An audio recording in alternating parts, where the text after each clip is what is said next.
আসসালামু আলাইকুম। ওয়ালাইকুম আসসালাম রাহমাতুল্লাহি ওয়া বারাকাতুহু। দোস্ত কেমন আছো? আলহামদুলিল্লাহ ভালো আছি। কারণ তো আমি তো অভাবে আছি, আমার চাকরিটা চলে গেছে। একটা চাকরি করতাম। তো এই মুহূর্তে তো ঠিক আছে, খুবই একটা কাজ চলতেছে দেশের ভিতরে। আমার কি একটা চাকরি কোনো ব্যবস্থা হতো না? তো হবে হবে দুই টাকা ভিক্ষা দে। ঠিক আছে, চাকরি আমি দেখি। আল্লাহর ঠিক হস্তে আছে, 2 টাকা ভিক্ষা দে।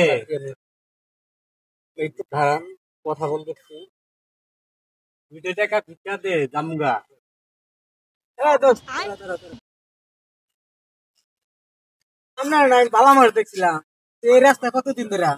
বহুদিন ধরে, বহু বছর।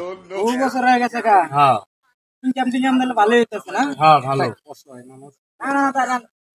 উনি একদম সলিড ভালো মানুষ দেখছি। উনি প্রতিবন্ধী না, উনি ভালো মানুষ, একদম সুস্থ মানুষ আমি দেখছি। আপনি সুস্থ না? না হ্যাঁ, না আপনি সুস্থ না? না, আপনি ভালো? আমার পায়ের সমস্যা। তাহলে এই লাইনে এসে কি বাড়ি ঘর হয়েছে? না বাড়ি ঘর হবো কইতা, আমি গরিব মানুষ, আমার বাড়ি ঘর কইতা। পাঁচতলা বিল্ডিং টাকা। ওটা আমার না, ওটা আমার বাড়ির পাশের একজনের। তাহলে তুই বালা না? তুই বালা না? না না no, no, no, no.